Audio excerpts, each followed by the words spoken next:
Hello all of you, welcome back to my YouTube channel. आज हम revise करेंगे fluid mechanics. सारे important concepts मैं बताऊंगा। इनफैक्ट बहुत अच्छे अच्छे प्रॉब्लम्स करेंगे जिसके थ्रू हम अपने पुराने कंसेप्ट्स को रिवाइज करेंगे, फिर से रिवैम्प करेंगे। ठीक है, तो चलिए स्टार्ट करते हैं। सबसे पहले फ्लूइड्स किसको कहा जाता है? Anything which can flow is a fluid. जैसे कि पानी पानी फ्लो कर सकता है, गैसेस गैसेस फ्लो कर सकता है। तो फ्लूइड जो है वो कलेक्टिवली लिक्विड एंड गैसेस को एक साथ बुलाया जाता है। लेकिन इस चैप्टर में हमारा जो मेजर टॉपिक ऑफ डिस्कशन होगा वो लिक्विड्स को लेके ही होगा। ठीक है, ओके फाइन। तो फ्लूइड्स का सबसे इंपॉर्टेंट एक प्रॉपर्टी है कि वो लोग प्रेशर एक्सर्ट कर सकते हैं। प्रेशर क्या है सबको पता है। Pressure is basically force per unit area. So यहाँ पर अगर से हमने एक एरिया चूज करके रखा है, इसमें डल फोर्स लग रहा है, तो प्रेशर इन दिस केस हम क्या लिख सकते हैं? प्रेशर इन दिस केस हम लिख सकते हैं F divided by area A. यहाँ पर डेल एफ लिखा हो तो del F by del A हम लिख सकते हैं, है ना। This is called as pressure. और इसका यूनिट कितना होगा? That is newton per metre square. But एक बात को समझो कि इवन तो हम प्रेशर फोर्स से डिराइव कर रहे हैं, प्रेशर हम फोर्स के वैल्यू से निकालते हैं, लेकिन फोर्स एक वेक्टर क्वांटिटी है, प्रेशर जो है वो एक स्केलर क्वांटिटी है। This is something which is important, तुमको ये समझना है। प्रेशर जो है वो एक स्केलर क्वांटिटी है। मैं ऐसा क्यों कह रहा हूँ? फॉर एग्जाम्पल लिक्विड के अंदर हमने ऐसा एक सरफेस चूज किया, तो इस सरफेस पे प्रेशर कैसे लगेगा? Something like this. बिकॉज हमको पता है कि pressure will always act perpendicular to the surface. अभी इसी जगह पर अगर मैं सरफेस ऐसा चूज करूँ, सेम लोकेशन पे अगर मैंने सरफेस ऐसा चूज किया, तो प्रेशर का डायरेक्शन कैसा होगा? ऐसा। दैट मीन्स उसी लोकेशन पे प्रेशर का डायरेक्शन अलग अलग तरफ है, डिपेंड करता है कि तुमने कैसा सरफेस चूज किया।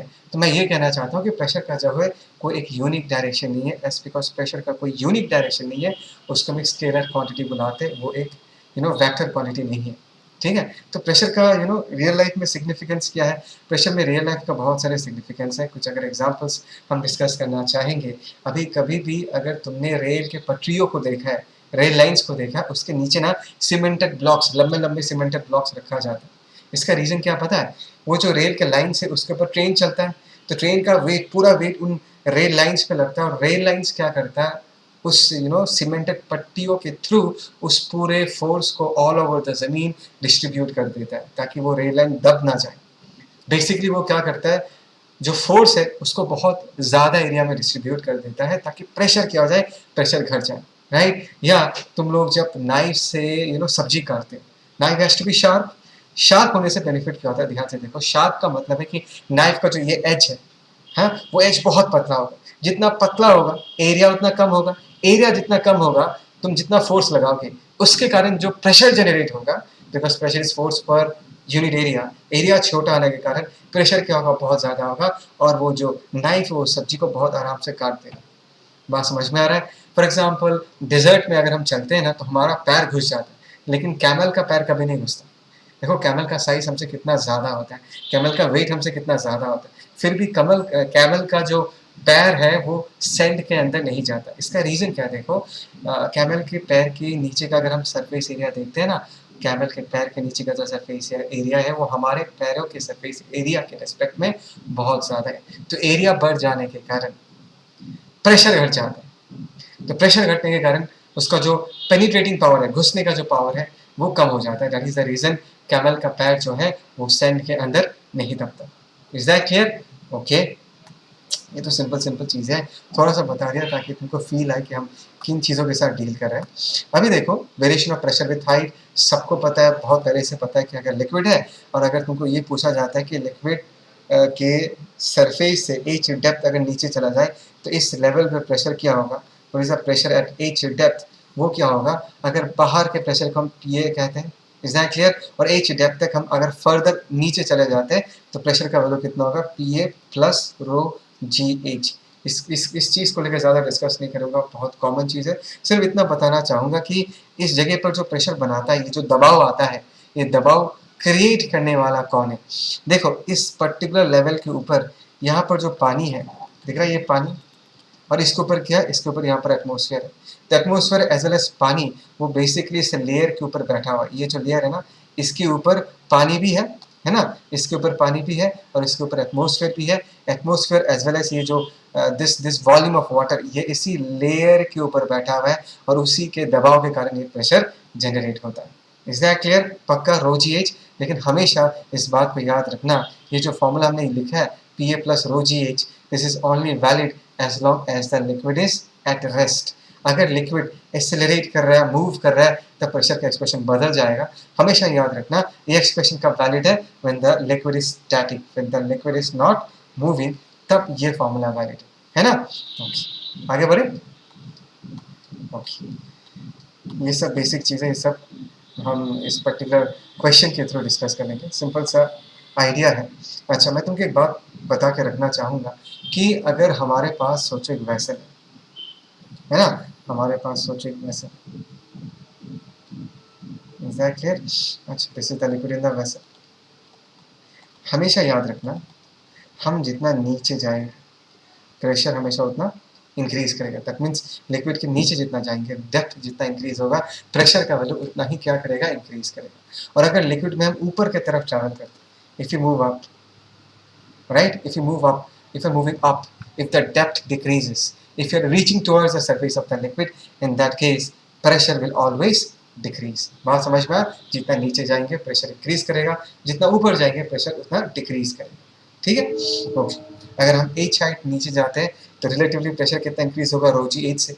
अगर हम एच हाइट ऊपर चले जाते हैं तो प्रेशर रिलेटिवली कितना चेंज होगा? माइनस रो जी एच। ऊपर जाओगे तो प्रेशर चेंज को माइनस रो जी एच लिखना है, बिकॉज ऊपर जाओगे तो प्रेशर बेसिकली क्या करेगा? डिक्रीज करेगा।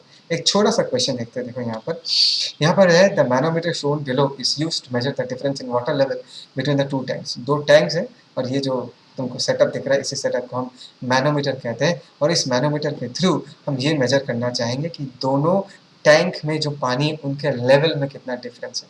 क्या बोला मैंने? उनके लेवल में कितना डिफरेंस है। ठीक है, तो एक छोटा सा डायग्राम बनाते हैं, उसके बाद मैं तुमको दिखाता हूँ इसको कैसे करते हैं। ठीक है, ओके। लेट अस से हम यहाँ पर इस पर्टिकुलर जगह पर एक लाइन खींचेंगे। Let us draw a line here. ठीक है, ऐसे हमने यहाँ पर एक लाइन खींचा। ठीक है, ओके फाइन, हमने लाइन खींच के रखा। तो लेट अस से इस टैंक का जो टॉप सरफेस है इस ब्लू लाइन से कितना कितना नीचे है? Late us say this is at a depth of H2। और ये जो लेवल है, ये जो ब्लू लाइन का लेवल है, इसके सरफेस अगर हम मेजर करें ये कितने डेप्थ पे? Late us say that is H1। Is that clear? तो ये ब्लू लाइन हो गया हमारा रेफरेंस लेवल। इससे H2 हाइट ऊपर हमारा पहला टैंक का पानी है और इसी लेवल से H1 हाइट ऊपर हमारा दूसरे टैंक का पानी है। तो अगर मुझे लेवल का डिफरेंस निकालना है तो हमको जस्ट H1 माइनस H2 निकालना पड़ेगा। क्या निकालना पड़ेगा? H1 minus H2। ठीक है, हम छोटा सा भी यहाँ पर जस्ट ना हमने जो प्रेशर को लेके एक आइडिया सीखा है उसी को ही यूज करेंगे। Let us say this is open to the atmosphere, तो यहाँ पर प्रेशर क्या होगा? P है। बात समझ आ रहा है? हम क्या करेंगे, हम इस सरफेस से चालू करेंगे और प्रेशर लिखता जाएंगे। Will keep on writing pressure, pressure लिखते लिखते लिखते लिखते लिखते लिखते हम इस लेवल तक पहुंचेंगे। मैं पहले से बता के रख रहा हूँ कि हम क्या करने वाले हैं। हम यहाँ से प्रेशर लिखना चालू करेंगे और लिख लिख के फाइनली यहाँ तक जाएंगे। और हम कौन सा रूल फॉलो करेंगे? हम ये रूल फॉलो करेंगे कि अगर हम लिक्विड के अंदर डेप्थ की तरफ जाते हैं तो प्रेशर इंक्रीज करेगा, तो प्लस रो जी एच लिखेंगे। और अगर हम लिक्विड के अलॉन्ग ऊपर ट्रैवल करें, ऊपर जा रहे हैं, तो हम चेंज इन प्रेशर को माइनस रो जी एच से लिखेंगे। ठीक है, मैं करके दिखा रहा हूँ, ध्यान से देखो। लेट अस से इस लेवल का प्रेशर कितना? हमने पी ए लिख दिया, करेक्ट। इस पर्टिकुलर लेवल से हम H1 डेप्थ नीचे जाते हैं, डेप्थ इंक्रीज होता है तो प्रेशर क्या होगा? इंक्रीज होगा। Let us say that is rho g H1, correct, हमने ये लिख दिया। उसके बाद हमने यहाँ से यहाँ तक ट्रैवल किया, उसके बाद हम ऐसे हॉरिजॉन्टली मूव करते हैं। हॉरिजॉन्टली मूव करेंगे तो प्रेशर में कोई चेंज नहीं आएगा। आइदर डेप्थ इंक्रीज करेगा तो प्रेशर बढ़ेगा या डेप्थ डिक्रीज करेगा तो प्रेशर घटेगा। हॉरिजॉन्टली एक स्टैटिक लिक्विड में अगर मूव करेंगे तो प्रेशर में कोई चेंज नहीं आएगा। तो हम ऐसे मूव करके यहाँ तक आते हैं। ठीक है, अच्छा, अभी यहाँ से अगर मैं ध्यान से देखना, फॉर एग्जांपल यहाँ पर भी मैं एक छोटा सा लाइन खींच देता हूँ। दैट यहाँ से मैं 40 सेंटीमीटर्स कितना ऊपर जाता हूँ? 40 सेंटीमीटर्स ऊपर जाता हूँ। ऊपर जा रहा हूँ तो प्रेशर क्या करेगा? डिक्रीज करेगा। तो उसको हम कैसे लिखेंगे? माइनस। अच्छा, इस लिक्विड का डेंसिटी मैं क्या लिखूँ? यहाँ पर लेटर से हमने रो यूज़ किया, तो इस लिक्विड का डेंसिटी मैं रो 1 यू लिखता हूँ। ठीक है ना, रो 1 लिखता हूँ। तो इस नए लिक्विड में जब हम ऊपर चलेंगे ऊपर जाने से प्रेशर हमेशा डिक्रीज करेगा, तो हम क्या लिखेंगे ρ1 g, और कितना सेंटीमीटर हम ऊपर गए 40 सेंटीमीटर, तो हमने माइनस ρ1 g 40 लिख दिया। ठीक है, अभी बात को समझो। अभी और फर्दर हम जितना ऊपर जाएंगे, ध्यान से देखना, जब मैं ऐसा गोल घूम के फिर नीचे आऊँगा, मैं उतना ही डिस्टेंस नीचे भी आऊँगा। ध्यान से देखो, यहाँ पर हम जितना ऊपर जाएंगे फिर ऐसा ट्रैवल करेंगे, फिर ऐसा आएंगे। देखो ऐसे हॉरिजॉन्टल ट्रैवल करने के कारण प्रेशर में कोई चेंज नहीं आएगा। मैं फिर से कह रहा हूँ, हॉरिजॉन्टली ट्रैवल करने से प्रेशर में कोई चेंज स्टैटिक लिक्विड में नहीं आता। तो अगर हमने यहाँ पर जितना हाइट ऊपर ट्रैवल करते हैं उससे प्रेशर जितना डिक्रीज होगा, उतना ही हाइट अगर नीचे आ जाए तो उतना ही प्रेशर इंक्रीज हो जाएगा। तो यहाँ पर प्रेशर जितना डिक्रीज होगा और यहाँ पर जितना प्रेशर इंक्रीज होगा, दे will basically cancel out each other. तो इस टर्म को लिखने की कोई ज़रूरत नहीं है। ठीक है, उसके बाद जब हम यहाँ से फर्दर और 40 सेंटीमीटर्स नीचे आएंगे, और ध्यान दो हम एक पानी वाले लिक्विड में नीचे जा रहे हैं तो डेंसिटी बदल चुका होगा। तो अगर हम नीचे जा रहे हैं तो प्रेशर क्या होगा, इंक्रीज करेगा। तो हम प्लस रो लिखेंगे, जी लिखेंगे, और यहाँ पर क्या लिख देंगे 40 सेंटीमीटर्स। तो हम यहाँ तक पहुँच गए। ट्राई टू अंडरस्टैंड, हमने अपना जर्नी कहाँ से चालू किया, इस पर्टिकुलर लेवल से चालू किया और मूव करते करते यहाँ तक पहुँचे। ठीक है, पक्का। अभी हम क्या करेंगे, अभी हम इस टैंक के टॉप सरफेस से अपना जर्नी चालू करेंगे और इस 40 तक पहुंचेंगे। It's very simple. इस टैंक के टॉप सरफेस में प्रेशर हम क्या लिख सकते हैं, पीए लिख सकते हैं। टैंक के टॉप सरफेस से ब्लू वाले लाइन के लेवल तक जाना है, H2 डेप्थ नीचे जाना है, प्रेशर इंक्रीज हो जाएगा तो क्या लिखेंगे ρg H2, और हम उसी लेवल पे पहुंच जाएंगे। यही है ना, यही लेवल पे पहुंच जाएंगे। और मुझे पता है कि इसी लेवल पे प्रेशर हमेशा क्या होगा, सेम होगा, चाहे मैं इस रास्ते से यहाँ तक पहुँचूँ, चाहे मैं इस रास्ते से यहाँ तक पहुँचूँ। इस जगह का प्रेशर क्या होना पड़ेगा, सेम होना पड़ेगा, which means this two lines, these two values should be equal to each other। तो हम दोनों को क्या कर देंगे, इक्वेट कर देंगे। इक्वेट करके बेसिक तुमको सिर्फ यहाँ से H2 माइनस H1 निकालना है, तो आराम से तुमको आंसर पता चल जाएगा। Is that clear? मैं कैलकुलेट नहीं कर रहा, it will waste your time. मैं सिर्फ तुमको तरीका बता के दे रहा हूँ कि कैसे इस प्रॉब्लम को करना पड़ता है। Is that clear? नेक्स्ट बारी है पैस्कल्स लॉ का। Pascals law is a very famous law, I am very sure सबको पता है। पैस्कल्स लॉ क्या कहता है?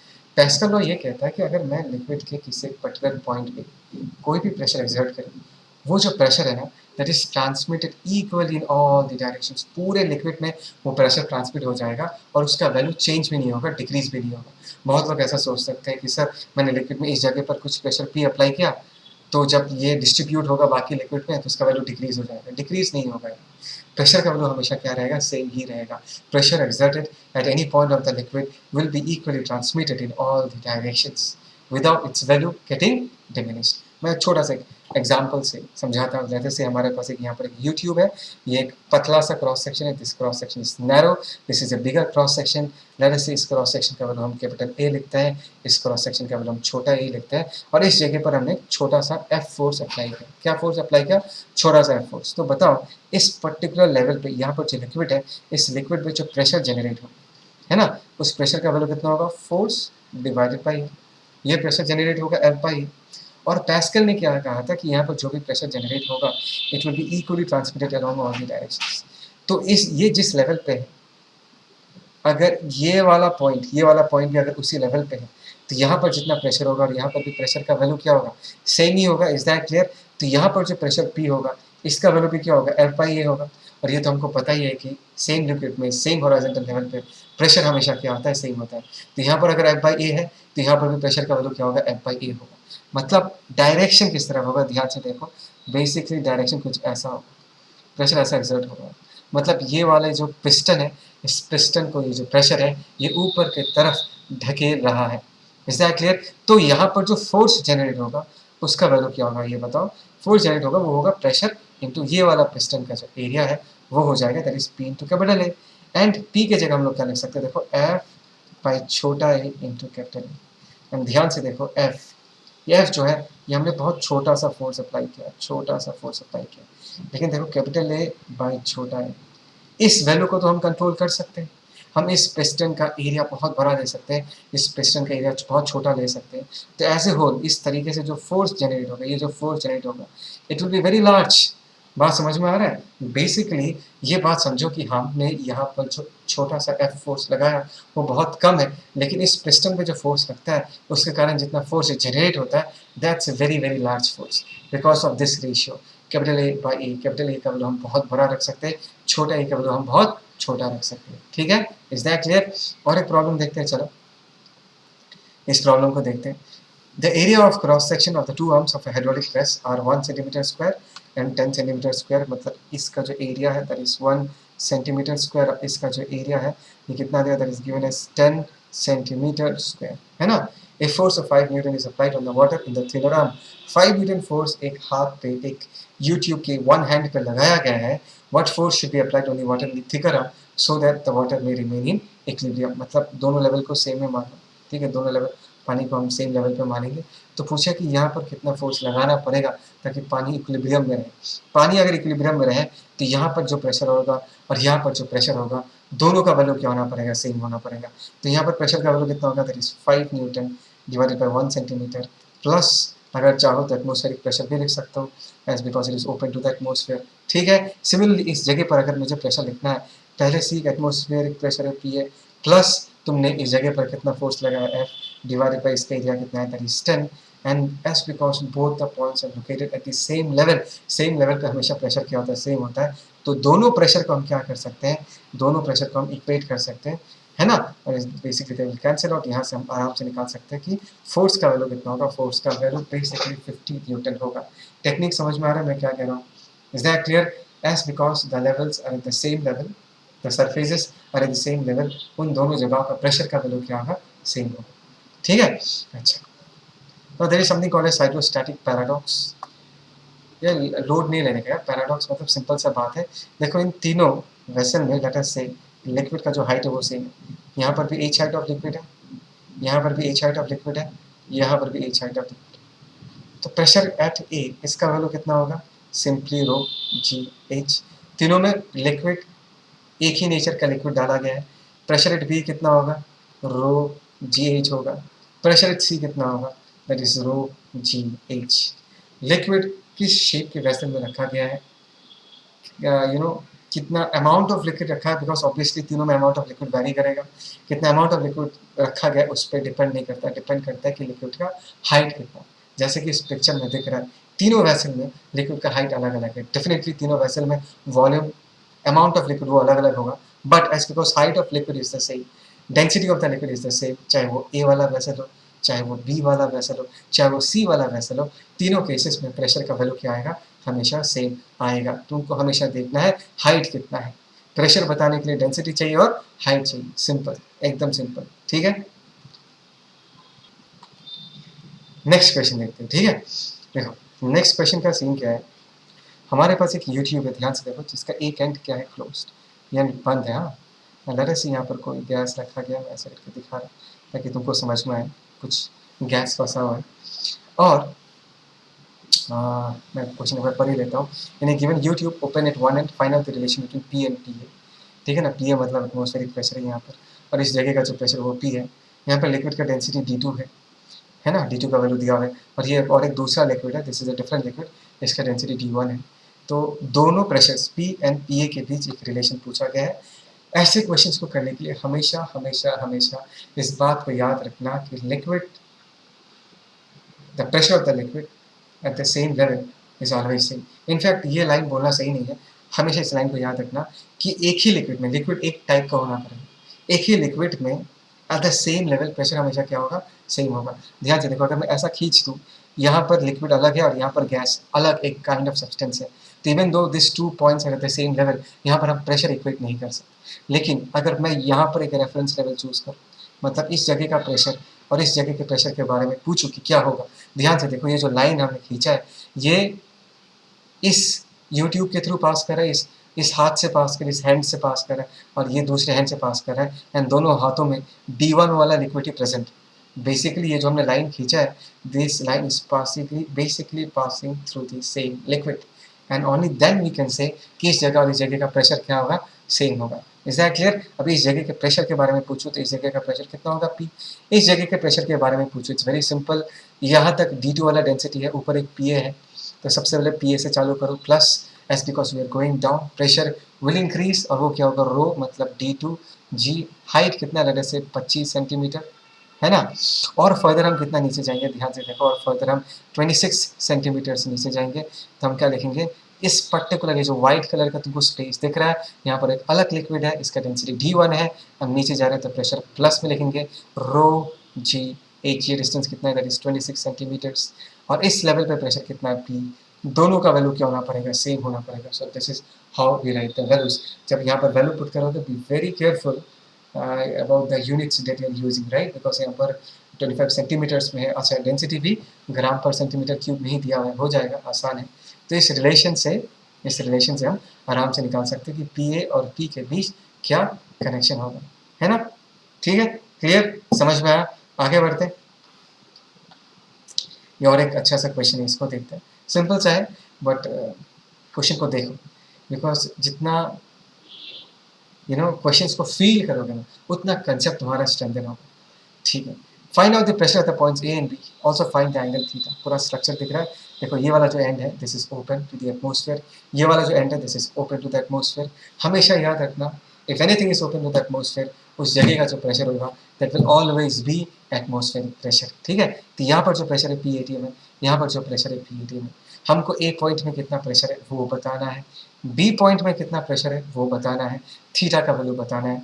मैं तुमको सिंपल बेसिक टेक्निक बोलता हूँ, एक चीज़ हमेशा याद रखना, लिक्विड में नीचे जाओगे डेप्थ बढ़ेगा तो प्रेशर इंक्रीज करेगा, ऊपर जाओगे डेप्थ घटेगा तो प्रेशर क्या करेगा, डिक्रीज करेगा, डिक्रीज करेगा तो माइनस से लिखोगे प्रेशर के चेंज को, प्रेशर का चेंज अगर इंक्रीज कर रहा है तो उसको तुम प्लस लिखोगे। तो लेट अस हम सबसे पहले ए पॉइंट तक जाते हैं, let us move on two point A, ठीक है। इनफैक्ट अगर मुझे पॉइंट ए का प्रेशर लिखना है, पॉइंट ए का प्रेशर, तो हम एक काम करते ए तक पहुंचते हैं लेकिन यहाँ से चालू करते हैं, ठीक है, यहाँ से चालू करके यहाँ तक पहुँचेंगे। यहाँ पर प्रेशर कितना है, ध्यान से देखो, यहाँ पर प्रेशर है PA। अभी अगर मैं लिक्विड के अलावा इस तरफ जाता हूँ, that means I can say I have move a height equal to what, ये हाइट का वैल्यू कितना होगा, ये L है, ये थीटा है, तो ये वैल्यू कितना हो जाएगा, L sin theta. That means अगर मैं इस तरफ लिक्विड के थ्रू ट्रैवल करके और रो1 वाले लिक्विड के थ्रू ट्रैवल करके एक पॉइंट तक पहुंचता हूँ, तो बेसिकली मेरा डेप्थ क्या हो रहा है, डिक्रीज हो रहा है, मूविंग अप मूव करेंगे तो प्रेशर क्या करेगा, डिक्रीज करेगा। तो लिखेंगे माइनस रो1 G एंड हाइट कितना है इन दिस केस, ध्यान से देखो, that is L sin theta. I hope so तुमको ये रिलेशन समझ में आया, this is the pressure at the point. अभी हम लिखेंगे pressure at the point B, we shall write the pressure at the point B, लेकिन कहाँ से लिखेंगे, इस पर्टिकुलर ओपन एंड से लिखना चालू करेंगे। इस ओपन एंड में जो प्रेशर है उसको हम क्या लिखेंगे, PA, और ध्यान से देखो, now we are going along the liquid of density ρ2 but we are going down which means pressure has to increase। हमने प्लस लिख दिया, डेंसिटी कितना ρ2 G, और हाइट हम क्या लिख सकते हैं, H दिया हुआ है तो हमने यहाँ पर H लिख दिया, ठीक है। तो हमने PA का भी वैल्यू लिख दिया, PB का भी वैल्यू लिख दिया। अभी एक बार ये सोचो, यहाँ पर अननोन्स क्या है यार, यहाँ पर थीटा अननोन है, PB का भी वैल्यू हमको नहीं पता, तो can we connect the pressure at point A and the pressure at point B, yes, आराम से कनेक्ट कर सकते हैं। इस जगह से चालू करेंगे तो इस जगह का प्रेशर कितना होगा, PA, और ट्रैवल करके यहाँ तक पहुँचेंगे तो इस जगह का प्रेशर क्या होगा, PB। तो इन दोनों के बीच एक कनेक्टिंग प्रेशर का रिलेशन हम लिख सकते हैं। तरह से हम इस जगह से चालू किया PA, and if you move across the liquid along the liquid of density ρ3 we are going down, so pressure will increase, so that is ρ3 G। Depth कितना इंक्रीज हुआ, ध्यान से देखो, this depth again is L sin theta, तो यहाँ पर हम क्या लिख सकते हैं, that is L sin theta लिख सकते हैं, ठीक है। एंड यहाँ से हमने ट्रैवल किया और यहाँ तक पहुँचा, यहाँ पर जो प्रेशर है उसका वैल्यू क्या है, PB, तो हमने यहाँ पर PB लिख दिया, ठीक है। तुमको सिंपली अभी क्या करना है, तुमको सिंपली अभी अगर इस प्रॉब्लम को सॉल्व करना है, PA का वैल्यू यहाँ पुट कर दो, PB का वैल्यू यहाँ पुट कर दो, इसको आराम से सॉल्व करोगे तो साइन थीटा पर जब पता चल जाएगा, थीटा पता चल गया तो ये सारे रिलेशंस भी तुमको पता चल जाएगा, ठीक है। मैं जल्दी जल्दी बोल रहा हूँ, आई होप से तुमको समझ में आया, ठीक है, ओके फाइन, क्लियर, आगे बढ़े। So let's see the next question. ये भी अच्छा सा ही क्वेश्चन, इसमें एक नया कंसेप्ट मैं बताऊंगा। क्वेश्चन है, in the given figure the container slides down with an acceleration of a on an inclined plane of inclination theta. मतलब एक कंटेनर है, उसके अंदर लिक्विड है और उस इंक्लाइंड प्लेन के अलाउंग स्लिप करके नीचे जा रहा है। Liquid is stationary with respect to the container, container के रिस्पेक्ट में लिक्विड मूव नहीं कर रहा। Find out the angle made by the surface of the liquid with the horizontal plane. Horizontal plane के साथ लिक्विड का सरफेस कितना angle बना रहा है वो पूछा जा रहा है। अगर एक वैल्यू G sin थीटा है तो वो क्या होगा वो पूछा गया। इन सब चीज़ों को भी भूल जाओ, बस सिर्फ एक चीज़ हमेशा याद रखना कि अगर लिक्विड के सरफेस पे कभी कोई फोर्स लगता है, that force always has to be perpendicular to the surface of the liquid. Liquid कभी भी टेंजेंशियल फोर्स या shear force along the surface वाला फोर्स हैंडल नहीं कर सकता। लिक्विड के सरफेस पे अगर कभी भी फोर्स लगेगा, it will always be perpendicular to the surface of the liquid. समझ में आया?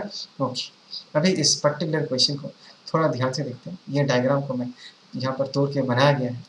तो हमने क्या किया, ध्यान से सुनना। यहाँ पर एक छोटा सा लिक्विड का पार्टिकल कंसिडर किया, उसका खुद का वेट कितना हो गया mg। Is that clear? और हम इस प्रॉब्लम को कंटेनर में बैठ के सॉल्व कर रहे हैं, ठीक है ना।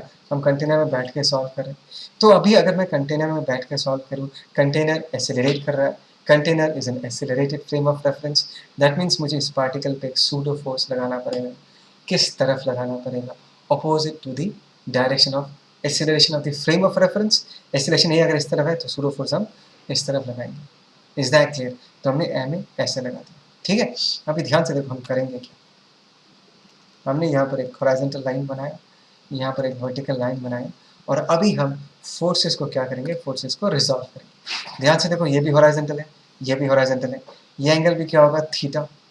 यार बहुत बड़ा दिख रहा है, इसको थोड़ा छोटा करके रखता हूँ, एक मिनट। ये एंगल कितना, this angle is theta. Is that clear? तो अगर मैं एम ए को रिजॉल्व करूँ तो यहाँ पर कितना आएगा, ध्यान से देखो, that is M A cos theta, और यहाँ पर एम ए का दूसरा कॉम्पोनेंट आएगा, that is what, M A sine theta. आ रहा समझ में? दैट मीन्स अभी अगर मैं फाइनली सारे फोर्सेस को लिखूँ, ध्यान से देखो, ये हो गया लिक्विड का सरफेस, ये हो गया लिक्विड का सरफेस। हॉरिजॉन्टल डायरेक्शन में क्या है, M A cos theta, M A cos theta. Vertical direction में क्या है, M A sine theta M G. तो देखो M A sine theta M G ऐसे लिख दिया, this is the liquid surface. अभी ध्यान दो, this is something very very important. अभी ध्यान दो,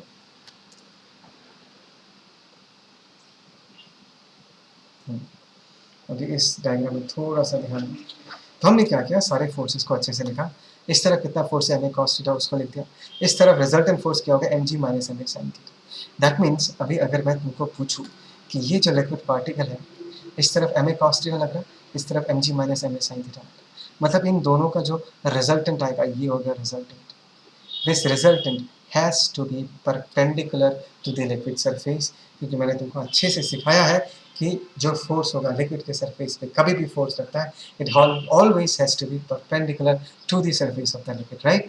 अच्छा, अभी ये क्वेश्चन पूछा गया था कि हॉरिजॉन्टल के साथ लिक्विड का सरफेस कितना एंगल बना रहा है। मैंने यहाँ पर अल्फा लिख के रखा, ये अल्फा होगा तो ये एंगल कितना होगा, 90 माइनस अल्फा। ये पूरा 90 है तो ये एंगल कितना होगा, अल्फा। बस हो गया। यहाँ से सिर्फ तुमको 10 अल्फा बताना है। So 10 alpha in this case is equal to what, ध्यान से देखो, परपेंडिकुलर बाई बेस। परपेंडिकुलर की जगह हम एम ए कॉस थीटा लिख देंगे, that is M A cos theta, and divided by base की जगह हम लोग क्या लिख देंगे, एम हमने कॉमन ले लिया यहाँ से, और बचेगा सिर्फ G minus A sine theta. Is that clear? तो M M basically gets cancel. Alpha का वैल्यू हम क्या लिख सकते हैं, 10 इनवर्स ऑफ, ऊपर हम क्या लिख सकते हैं, it is A cos theta divided by G minus A sine theta, है ना। अच्छा, उसके बाद का जो प्रॉब्लम है वो तो तुम आराम से कर लोगे, वो मैं कर नहीं रहा। तो अगर ए का वैल्यू जी साइन थीटा है तो क्या बताने बोला है, वो बहुत सिंपल सा ही, वो तुम खुद ही कर लोगे, it's not a big deal at all. I hope so तुमको ये क्वेश्चन समझ में आया। इस क्वेश्चन से तुम्हारा टेक अवे क्या है, तुम क्या सीख के जा रहे हो, तुम ये सीख के जा रहे हो कि लिक्विड के सरफेस पे अगर फोर्स लगता है, it always has to be perpendicular to the surface of the liquid, ठीक है। अभी ना हम इस क्वेश्चन को देखते हैं, बहुत बढ़िया क्वेश्चन है, और मैं तुमको इस क्वेश्चन को करने का बहुत सिंपल सा ट्रिक बताऊंगा, बहुत जल्दी सॉल्व हो जाएगा। पहले क्वेश्चन देखते हैं, क्वेश्चन क्या है। क्वेश्चन ऐसा है that water and liquid is filled up, okay, water and liquid is filled up behind a square wall of side. एक स्क्वायर वॉल है और उसके एक तरफ पानी भी है और लिक्विड भी है, ठीक है ना। लिक्विड का डेंसिटी ज़्यादा है, 2 रो है, इसलिए वो नीचे है, और water as because relatively liquid के रिस्पेक्ट में लाइटर है तो वो ऊपर फ्लोट कर रहा है। Find out the pressure at the point A B and C, ठीक है। ए बी सी में कितना प्रेशर है वो पूछा गया है। Forces in the part A B and B C, ये जो ए बी वाला वॉल का पोर्शन उसमें कितना फोर्स लग रहा है वो पूछा गया है, और यहाँ पर ये पूछा गया है कि बी सी वाले वॉल के पोर्शन में कितना फोर्स लग रहा है। एंड लास्टली तुमको ये पूछा है total force and point of application force, as a whole कितना फोर्स लग रहा है and point of application of force. देखो इस पूरे प्रॉब्लम को इंटीग्रेट करके तो कर सकते हैं, लेकिन एग्जाम में इंटीग्रेट करके सॉल्व करना इज नॉट एडवाइजेबल, बहुत टाइम लग जाएगा इसको करने में, ठीक है ना। तो मैं तुमको सीधा जो ट्रिक यूज़ करना पड़ेगा वो दिखाता हूँ।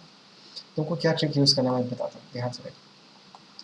ये जो डायग्राम तुमको दिख रहा है, this diagram, this is basically the side view of the wall. Side view समझ में आ रहा है ना, वॉल को हमने साइड से देखा, ठीक है। और side view of the wall, और हमने यहाँ पर प्रेशर डायग्राम बना। प्रेशर डायग्राम क्या, देखो ध्यान से, एकदम टॉप में प्रेशर क्या होगा, 0। As we go down the pressure will keep on increasing.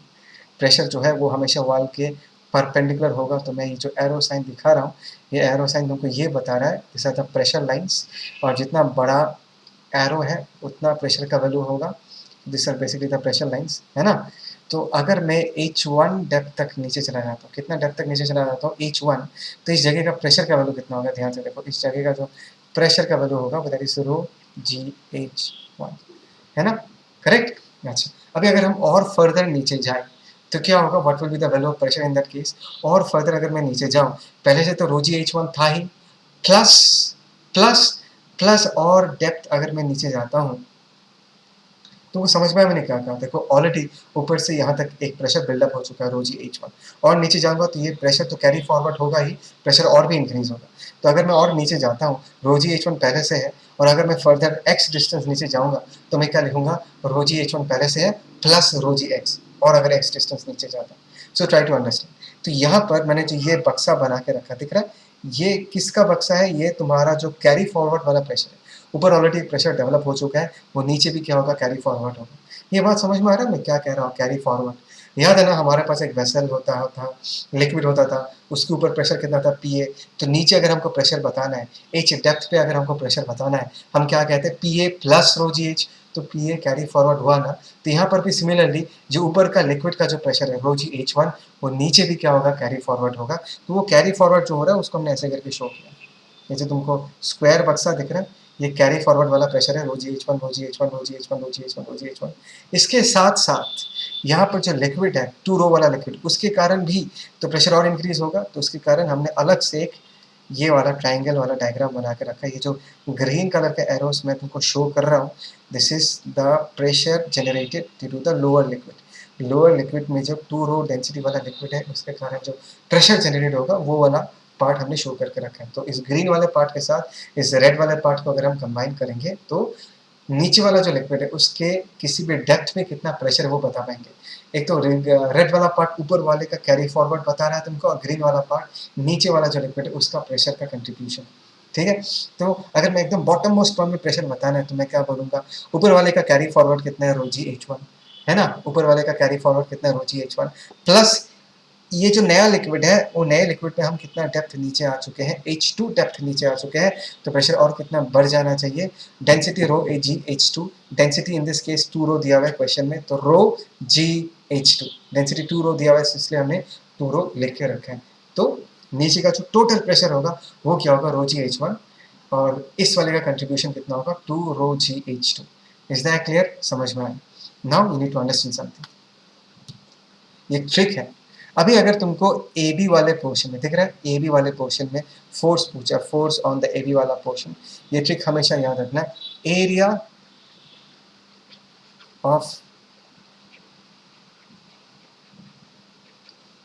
Pressure diagram, है ना, area of pressure diagram into width of the wall. हमेशा इस फॉर्मूला को याद रखना है, एक बार में आंसर निकलेगा। जैसे कि अगर AB वाले पोर्शन में हमको फोर्स निकालना है, सबसे पहले हम ये निकालते हैं कि what is the area of this pressure diagram. ये ट्राइंगल दिख रहा है तुमको, ये वाला ट्राइंगल, इसका एरिया कितना होगा, हाफ, है ना। बेस कितना होगा, बेस का वैल्यू होगा रो GH1, रो GH1, है ना, इंटू ऑल्टीट्यूड। ऑल्टीट्यूड का वैल्यू कितना होगा इसका, इस ट्राइंगल का ऑल्टीट्यूड का वैल्यू होगा इन दिस केस H1, तो हमने H1 लिख दिया, इंटू विथ, इसका जो विथ है वो हमने L लिख दिया, मतलब ये जो वॉल ऐसा है ना वॉल, तो इस विथ का वैल्यू हमने L लिख दिया। तो फाइनली एक्सप्रेशन क्या होगा, ध्यान से देखो, that is rho GH1 square into L divided by 2। देखो आया ना, rho GH1 square L divided by 2। तो ये फॉर्मूला हमेशा तुमको याद रखना है, ठीक है ना। अभी जैसे कि अगर तुमको चाहिए कि फॉर एग्जाम्पल इस रेड वाले पोर्शन के लिए कितना फोर्स लगता है ना, कैरी फॉरवर्ड, जब मैं कैरी फॉरवर्ड लिख के रखता हूँ, कैरी फॉरवर्ड फोर्स के लिए कितना लगता है, अगर ये निकालना चाहो तुमको सिर्फ एरिया ऑफ प्रेशर डायग्राम लिखना है। Area of pressure diagram in this case ये तो परफेक्ट रेक्टेंगल है, तो हम लेंथ इंटू ब्रेथ लिख सकते हैं। लेंथ कितना होगा इसका, इन this case row g H1, और ब्रेथ कितना होगा H2, तो एरिया हो गया ये रो g H1 into H2, this is length into breath, area of pressure diagram into with, into हमने क्या लिख दिया, एल लिख दिया। देखो rho g H1 H2 into L, यही है प्रेशर। अच्छा, इस ग्रीन वाले के लिए कितना प्रेशर बना होगा, मैं ग्रीन के कलर से लिखता हूँ। ग्रीन वाले के लिए 2 रो वाले लिक्विड के लिए कितना बना होगा, ये जो तुमको ट्राइंगल दिख रहा है इसका एरिया कितना होगा, दैट इज हाफ। बेस की जगह हम क्या लिख सकते हैं, इस ग्रीन वाले ट्राइंगल का बेस 2 रो जी H2, ध्यान से देखो, that is 2 row ji H2, है ना। हाफ बेस इंटू ऑल्टीट्यूड, इसका ऑल्टीट्यूड कितना होगा, ये हाइट कितना, ध्यान से देखो, दिस हाइट इज H2, हमने यहाँ पर H2 लिख दिया, और विथ क्या लिखते हैं हमने L, तो ये 2 बेसिकली कैंसिल आउट हो जाएगा, और इसका वैल्यू कितना होगा, ध्यान से देखो, रो जी H2 स्क्वायर इंटू एल, रो जी देखो H2 स्क्वायर इंटू एल।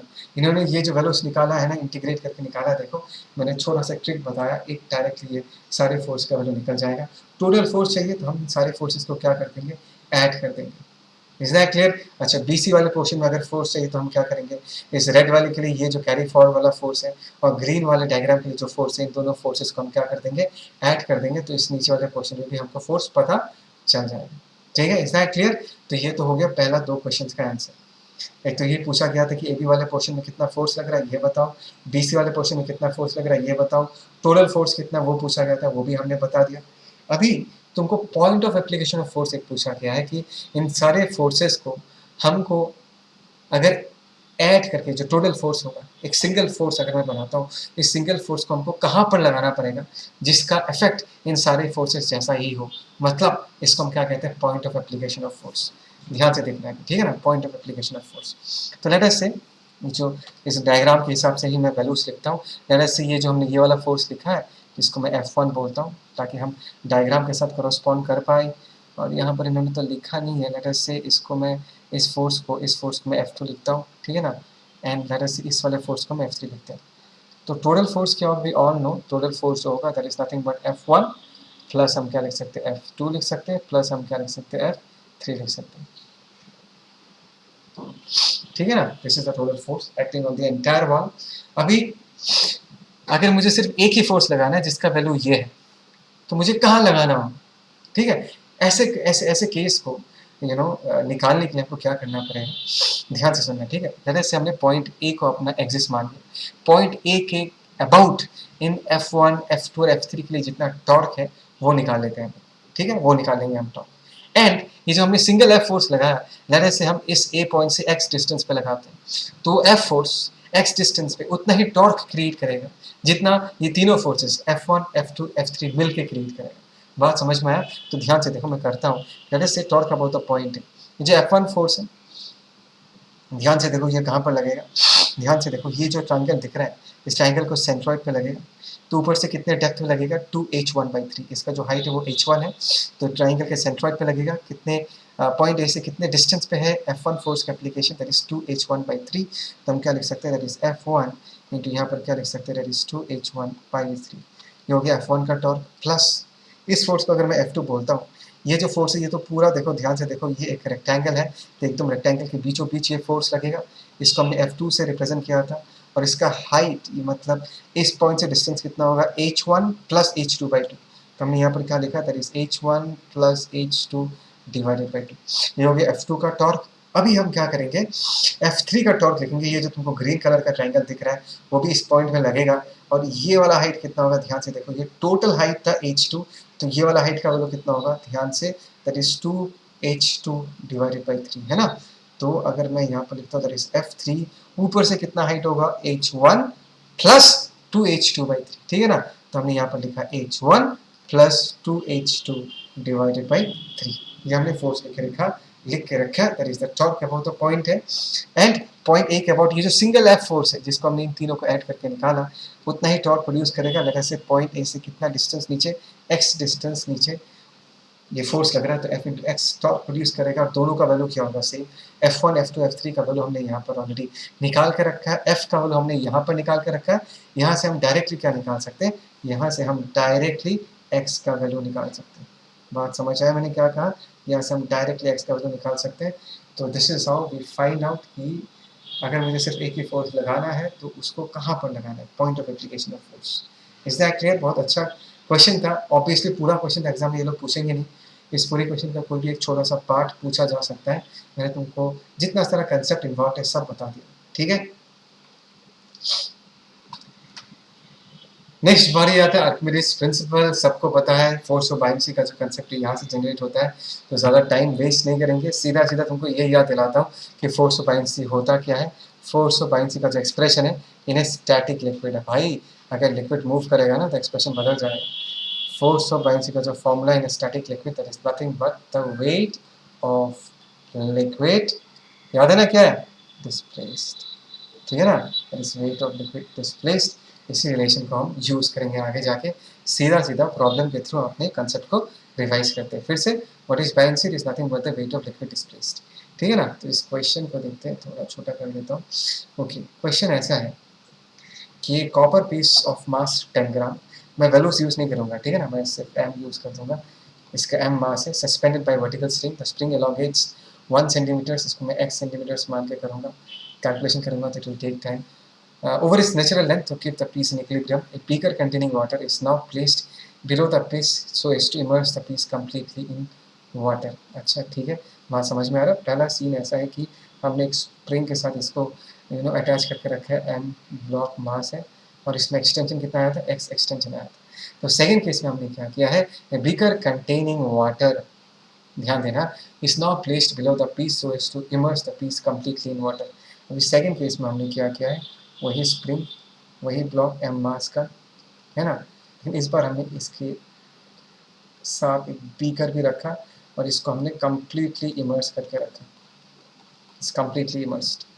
देखो तो इस पर फोर्स क्या लगेगा, एम जी तो पहले भी लग रहा था, है ना, इस पर भी एम जी लग रहा था, इस बार भी एम जी लगेगा, लेकिन एज बिकॉज ये जो ब्लॉक है ये भी एक पानी में डूबा हुआ है, तो पानी क्या करेगा, एक फोर्स ऑफ बायनेंसी अप्लाई करेगा, तो यहाँ पर force of buoyancy F P का वैल्यू ऐसा हो जाएगा, ठीक है। So what will happen to its weight is going to decrease, because अभी इस ब्लॉक का जो वेट होगा that is mg minus fp, है ना। So what will happen to the elongation of the spring, the elongation of the spring will definitely decrease, because अभी इसको किसको बैलेंस करना है, mg माइनस fb को बैलेंस करना है, और यहाँ पर elongation क्या था, ज़्यादा था, ठीक है। Find the elongation of the spring, सब कुछ डेंसिटी ऑफ कॉपर फोपर सब दिया हुआ है। तो सबसे पहले हम एक काम करते हैं कि ये जो ब्लॉक है इसका वॉल्यूम निकाल लेते हैं, that is volume of block.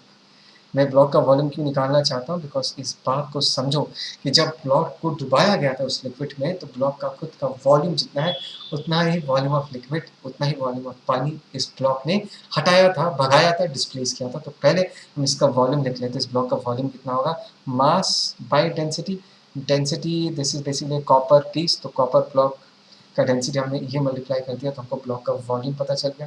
तो ब्लॉक का अगर वॉल्यूम पता चल गया तो ब्लॉक को अगर हम पूरा डुबा दें तो फोर्स ऑफ बायनेंसी कितना होगा, फोर्स ऑफ बायनेंसी होगा weight of liquid displaced. So सबसे पहले volume of liquid displaced, block का जितना वॉल्यूम है उतना ही वॉल्यूम ऑफ पानी ब्लॉक ने डिस्प्लेस किया होगा। सो वॉल्यूम ऑफ पानी displace is nothing but this, this is the volume of पानी displaced multiplied by density of पानी into G, that is the force of buoyancy. बात समझ में आया? तो जितना फोर्स ऑफ बायनेंसी लगता है वो भी हमने लिख लिया। तो बेसिकली अभी अगर हमको एपरेंट वेट पूछा जाए कि इस ब्लॉक का भी एपरेंट वेट कितना होगा, मैं बोलूँगा mg माइनस एफ पी बोलूँगा। एफ पी का वैल्यू हमने यहाँ पर निकाल के रखा। अभी ध्यान से देखो, यहाँ पर क्लियरली मैंशनड है कि जब इस ब्लॉक को लिक्विड में डुबाया नहीं गया था तब स्प्रिंग कितना लॉन्ग हुआ था, 1 सेंटीमीटर। तो हम लिख सकते हैं कि x is 1 centimetre is equal to what, mg ये लिख सकते। देखो x का वैल्यू हमको पता है, k हमको पता नहीं था, तो k का वैल्यू हमने निकाल के रखा यहाँ से mg बाई x। बात को समझो, मैं यहाँ पर कैलकुलेशन नहीं कर रहा, बट मास का वैल्यू पता है, g का वैल्यू पता है, x का वैल्यू पता है, तो k तो यहाँ से निकल जाए, ठीक है। तो यहाँ पर पूछा मैंने elongation of the spring in the second case. Second case में elongation क्या होगा, ध्यान से देखो, स्प्रिंग तो वही है तो k का वैल्यू चेंज नहीं होगा, elongation विल चेंज, इसको हमने k x डैश लिख के रखा, और ये फोर्स क्या करेगा, इसके अपरेंट वेट को बैलेंस करेगा, that is mg minus F B. तो यहाँ पर mg माइनस एफ बी की जगह हम क्या लिख सकते हैं, mass of the copper block, density of copper block, density of पानी इंटू जी हम लिख सकते हैं, एंड यहाँ पर x डैश है, एंड k की जगह हम लोग ये वैल्यू लिख सकते हैं, that is mg by x। बस यहाँ पर सब कुछ हमको पता है, सारे टर्म्स का वैल्यूज हमको पता है एक्सेप्ट x डैश को छोड़ के। तो हम यहाँ से आराम से निकाल सकते हैं कि x डैश का वैल्यू कितना होगा। ठीक है ना, तुम हो ना मेरे साथ, समझ में आ रहा है मैं क्या कह रहा हूँ। बहुत ही सिंपल है, बहुत बहुत सिंपल है। ठीक है, एक नेक्स्ट क्वेश्चन है, ये देखते हैं। बहुत अच्छा क्वेश्चन है। A cubical block of wood of H 3 centimetres, ये ब्लॉक दिख रहा है ना, इसका एच कितना दिया हुआ है, इसका एच 3 सेंटीमीटर्स दिया हुआ है ना। The lower surface of the cube just touches the free end of A vertical spring. इस ब्लॉक का जो लोअर एंड है उसने वर्टिकल स्प्रिंग को जस्ट टच किया, मतलब स्प्रिंग अब तक दबा हुआ नहीं है। ठीक है, just touches the free end of a vertical spring fixed at the bottom of the pot. Find the maximum weight that can be put on the block without wetting it. पूछा है कि ब्लॉक के ऊपर maximum weight कितना डाल सकते हैं बिना उसको भिगाए। ठीक है ना, डेंसिटी ऑफ वुड दिया हुआ है, स्प्रिंग कांस्टेंट दिया हुआ है, सब दिया हुआ है। चलो देखते हैं। अच्छा, अभी जस्ट ये इमेजिन करो कि जब तक हमने उस वुडन ब्लॉक के ऊपर उस ब्लॉक को नहीं रखा, तो उस वक्त इस वुडन ब्लॉक का कितना पोर्शन लिक्विड के अंदर डूबा हुआ है, वो देखते हैं। ठीक है ना, तो यहाँ पर वाटर है, पानी है, तो इसका डेंसिटी हम लिखते हैं रो H2, और इसका डेंसिटी हम रो वुड से रिप्रेजेंट करेंगे। ठीक है ना, और इसका मास दिया है, anything about mass in this case, तो चलो कर सकते हैं। हाइट दिया हुआ है, तो सबसे पहले मैं ये कह सकता हूँ कि इनिशियली जब ये फ्लोट कर रहा है तब इसका जो वेट है that is balanced by the force of buoyancy. Try to understand, initially जब ये ब्लॉक फ्लोट कर रहा है तो उसका खुद का वेट कितना होगा, mg, that is balanced by the force of buoyancy. Is that clear? तो हम ये लिख सकते हैं कि mg बराबर फोर्स ऑफ बायन्सी। अब तक स्प्रिंग फोर्स एक्टिवेट नहीं हुआ। ठीक है, तो मास की जगह हम लोग क्या लिख सकते हैं, वुडन ब्लॉक का volume into density, wooden block का volume let us in this case मैं इसको L क्यूब लिखता हूँ। ठीक है ना, 3 centimetres, it's a cubical block, length into breadth into height, ये हो गया volume into density of wood, है ना, ये हो गया mass into G, and force of buoyancy से क्या होगा, लेट अस से उसका कुछ ए हाइट डूबा हुआ है, तो कितना वॉल्यूम ऑफ लिक्विड डिस्प्लेस्ड होगा, इस क्यूबॉइड का बेस एरिया कितना होगा एल स्क्वायर, है ना, बेस एरिया एल स्क्वायर हो गया, और हाइट कितना डूबा हुआ है, ए हाइट डूबा हुआ है, तो इंटू ए कर दिया हमने। This is the volume of the wood that is immersed multiplied by density of पानी, है ना, इंटू जी। इससे हम ये निकाल पाएंगे कि उस ब्लॉक का कितना लेंथ पानी के अंदर, मतलब ए लेंथ का वैल्यू निकाल पाएंगे जो कि पानी के अंदर डूबा हुआ है। तो ध्यान से देखो, एल स्क्वायर एल क्यूब जी चला गया, तो यहाँ पर हम ए का वैल्यू अगर देखना चाहें तो वो होगा L rho W by rho of W मतलब वुड, और ये हो गया पानी। ठीक है ना, यहाँ पर लेंथ कितना दिया, दिस इज 3 सेंटीमीटर्स। ठीक है, एंड डेंसिटी ऑफ वुड कितना दिया हुआ 800, एंड पानी का कितना होगा 1000 kg पर मीटर क्यूब, 1 2 3 ये हो जाएगा 3, दैट इज 2.4 सेंटीमीटर। बात को समझो, कितना पोर्शन पानी के अंदर डूबा हुआ है, तो मैं ये कह सकता हूँ कि 2.4 सेंटीमीटर डूबा हुआ है, और कितना ऊपर फ्लोट कर रहा है, मैं ये कह सकता हूँ 0.6 सेंटीमीटर्स अभी भी क्या हो रहा है, ऊपर फ्लोट कर रहा है। ठीक है, अभी मुझे ये पूछा गया है कि अगर हम इसके ऊपर कोई और एक ब्लॉक रखते ताकि ये नीचे वाला जो क्यूब है ये पूरा का पूरा डूब जाए, पूरा का पूरा डूब जाए, मतलब और जो 0.6 सेंटीमीटर्स इस क्यूब का बाहर निकला हुआ उसको भी डुबाना है। बात समझ में आया? तो इस ब्लॉक का क्या पूछा है यहाँ पर, मैक्सिमम वेट, मतलब ब्लॉक का वेट पूछे, इस ब्लॉक का वेट कितना होगा। ठीक है ना, अच्छा एक बात को समझो, जब मैं इस ब्लॉक को इसके ऊपर रखूंगा तब सिनेरियो थोड़ा बदल जाएगा। तब सिनेरियो कैसे बदलेगा, ध्यान से देखो, तब mg तो अभी भी लगेगा, is that clear, force of buoyancy तब भी लगेगा, फोर्स ऑफ बाइंसी इंक्रीज हो जाएगा बिकॉज ये पूरा डूब गया, और अभी स्प्रिंग फोर्स भी क्या हो जाएगा, एक्टिव हो जाएगा, स्प्रिंग फोर्स भी नीचे की तरफ लग रहा होगा। जस्ट अ मिनट, एक मिनट,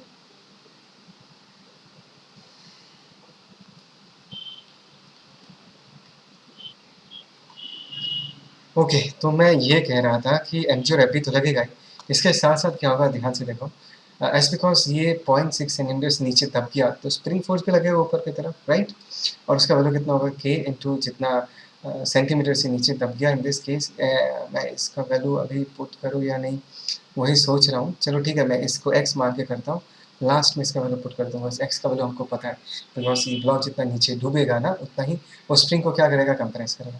तो इस बात को समझो कि इस ब्लॉक को रखने के कारण, ये जो ब्लॉक दिख रहा है तुमको, इसको रखने के कारण कौन सा नया फोर्स जनरेट हुआ है। ध्यान से देखना, ये जो पोर्शन है ये पोर्शन अभी डूब गया, उसके कारण एक extra force of buoyancy create हुआ होगा, बिकॉज ये जब डूबा उसने और लिक्विड डिस्प्लेस किया होगा, उसके कारण इस पोर्शन के कारण कुछ और एक फोर्स ऑफ बायोन्सी डेवलप हुआ होगा, and eight the same time spring force develop हुआ होगा।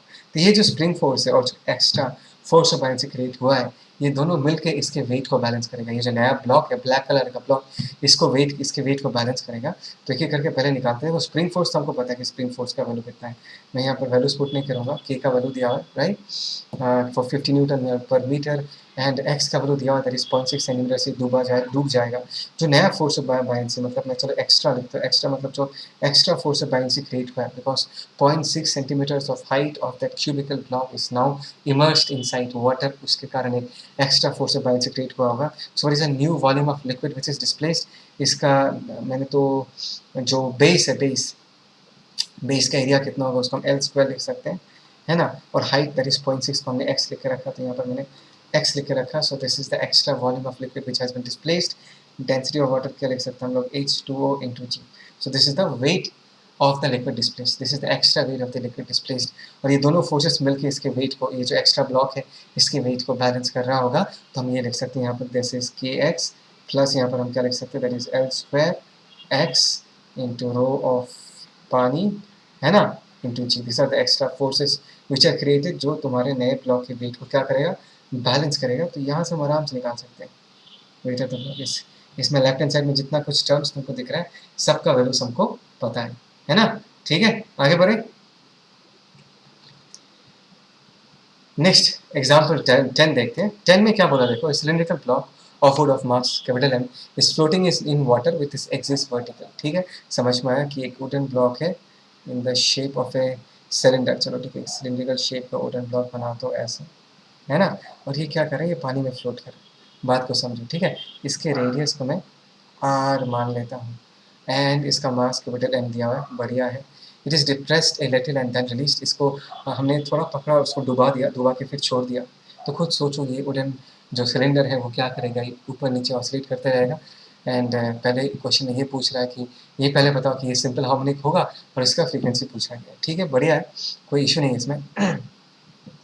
अभी ध्यान से देखो, हाँ, एक चीज़ एक एनालाइज करो कि देखो अब इसका जो वेट है mg, और ऑब्वियसली डेफिनेटली एक फोर्स ऑफ बायोन्सी F लग रहा है, और जब ये फ्लोट कर रहा है, जब तक हम इसको डिस्टर्ब नहीं किया, जब ये खुशी खुशी फ्लोट कर रहा है, तब हम ये कह सकते हैं कि इस फोर्स ऑफ बायोन्सी ने क्या किया, इस फोर्स ऑफ बायोन्सी ने mg को क्या किया है, mg को बैलेंस करके रखा है ना, it is balanced mg। Is that clear? ठीक है, तो मैं ये कह रहा था कि Fb और mg को क्या कर देगा, बैलेंस कर देगा। उसके बाद अगर मैं इसको नीचे थोड़ा सा प्रेस करता, ध्यान से सुनना, अगर मैंने इसको नीचे से थोड़ा सा प्रेस किया तो क्या होगा, लेट अस से प्रेस करने के कारण कुछ x length of the cylinder, सोचो इतना पोर्शन ऑफ द सिलेंडर, इसका लेंथ मैं x मान लेता हूँ, ये x length of the cylinder further और डूब जाता। इसके पहले क्या था, इसके पहले जितना डूबा हुआ था उसके कारण जितना फोर्स ऑफ बायोन्सी क्रिएट हुआ था, वो फोर्स ऑफ बायोन्सी इसके वेट को बैलेंस कर रहा था, इसलिए वो फ्लोट कर रहा था। अभी अगर तुमने इसको जोर जबरदस्ती और दबा दिया, लेट अस से x length of the cylinder has further gone down, तो कुछ एक extra force of buoyancy create हुआ होगा। देखो पहले से कुछ फोर्स ऑफ बायोन्सी था जो कि mg को बैलेंस कर रहा था, अभी तुमने जो एक्स्ट्रा दबा दिया, एक्स्ट्रा वो जो अंदर डूब किया, एक्स्ट्रा लिक्विड को हटा दिया, वो एक extra force of buoyancy create हुआ होगा ऊपर की तरफ, और ये जो एक्स्ट्रा फोर्स ऑफ बायोन्सी है, यही एक्स्ट्रा फोर्स ऑफ बायोन्सी तुम्हारा SHM करवाएगा। तो इस एक्स्ट्रा फोर्स ऑफ बायोन्सी का वैल्यू हम लिख देते हैं FB, हम माइनस लिखेंगे बिकॉज बेसिकली यहाँ पर SHM का बात किया जा रहा है, तो मैं यहाँ पर साइन को इंपॉर्टेंस दूंगा बिकॉज तुमने फोर्स लगाया था नीचे के, सॉरी डिस्प्लेसमेंट दिया था वुडन ब्लॉक को नीचे की तरफ, एंड जो रेस्टोरिंग फोर्स है, जो नया फोर्स ऑफ बायोन्सी F' ये ऊपर की तरफ लग रहा है, इसलिए मैंने ये माइनस साइन दिया। और ये जो एक्स्ट्रा वॉल्यूम डूबा है, कितना वॉल्यूम डूबा है, वजह से इसका क्रॉस सेक्शनल एरिया कितना होगा, दैट इज πr², और इसका कितना लेंथ डूब चुका है, x लेंथ डूब चुका है। तो मैं ये कह सकता हूँ कि this is the extra volume of liquid which has been displaced into multiplied by density of पानी into g, right. So this is basically the force of buoyancy. ध्यान से देखो, is this force of the form F equal to -kx, है ना, this is of the form F equal to -kx, because बाकी सब तो constant है, ये सिर्फ x पे डिपेंडेंट है। दैट मीन्स ये फोर्स जो है ये डेफिनेटली SHM करवाएगा। और तरीका क्या था SHM का, टाइम पीरियड का फॉर्मूला निकालने का, हमेशा ma लिख दो यहाँ पर फटाफट, कॉन्स्टेंट्स पे एक जगह लिख दो, -πr² रो ऑन g, हमने इसको यहाँ लिख दिया और यहाँ पर x लिख दिया। और हमेशा ये टेक्निक याद रखना कि लेफ्ट हैंड साइड में तुम किसको आइसोलेट करोगे, लेफ्ट हैंड साइड में तुम हमेशा -x/a को आइसोलेट करोगे। तो हमने यहाँ पर -x/a को आइसोलेट किया और यहाँ पर क्या बचा, ध्यान से देखो, m divided by pi R square rho G, ठीक है ना, ये बच गया। Is that clear?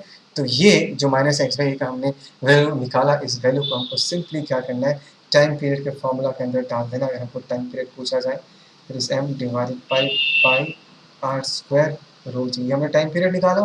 फ्रीक्वेंसी पूछा गया था और इस frequency just inverse of time period, तो जस्ट इसको इन्वर्ट करके हम लिख देंगे तो हमको ये आंसर पता चल जाएगा।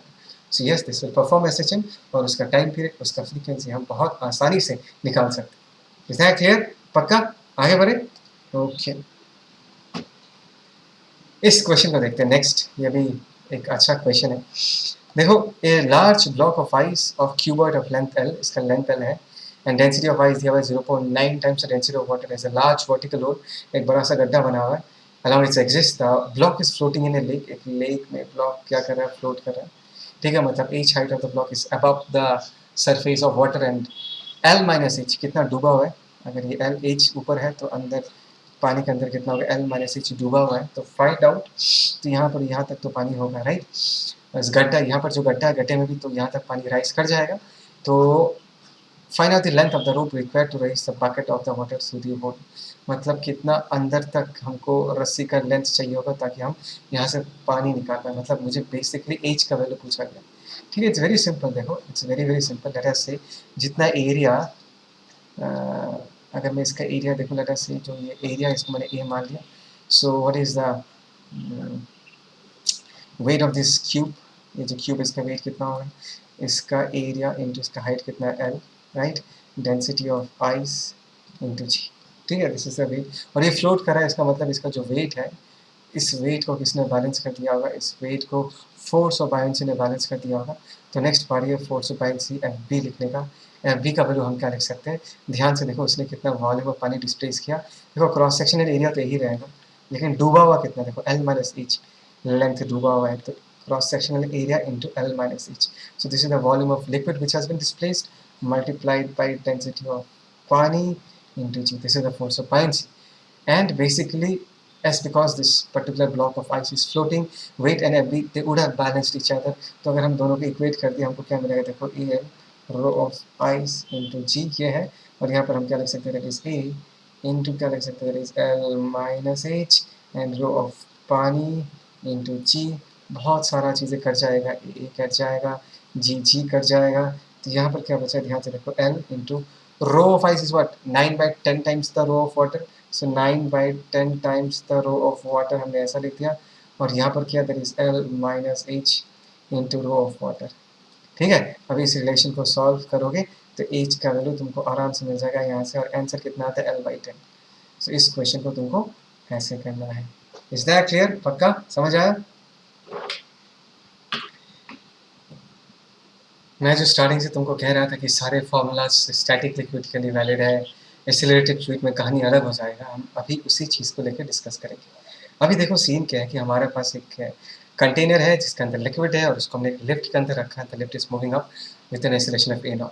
तो ऐसे केसेस में एक ही चीज़ याद रखना, जो जी यूज़ करोगे ना, वो जी यूज़ नहीं करोगे तुम क्या यूज़ करोगे, जी इफेक्टिव। और जी इफेक्टिव कैसे निकालना पड़ता है, ध्यान से देखना। जी इफेक्टिव इट्स वेरी सिंपल, तुमको बस लिफ्ट के अंदर बैठ जाना। सोचो तुम लिफ्ट के अंदर बैठ गए, और ये बताओ कि तुम्हारे रेस्पेक्ट में डाउनवर्ड डायरेक्शन में रिजल्टेंट एक्सेलरेशन कितना आ रहा है। ध्यान से देखो, एक जी था पहले से, लेफ्ट के रेस्पेक्ट में देखोगे तो A0 अगर ऊपर की तरफ है तो तुमको नीचे A0 लगाना पड़ेगा। सो इस तरफ कितना एक्सेलरेशन आ जाएगा, G+L। ये टेक्निक पता है ना, कि अगर हम फ्रेम ऑफ रेफरेंस बदलते हैं, अगर यहाँ बैठ के देखना चाहे और इस लिक्विड का लिक्विड के ऊपर अगर मैं एक्सेलरेशन पूछूँ कि एक्सेलरेशन कितना होगा, जी पहले से था, A0 अगर ऊपर की तरफ है तो लिक्विड के ऊपर अगर मैं अप्लाई करूँगा तो क्या अप्लाई करूँगा, नीचे की तरफ, तो G+A0।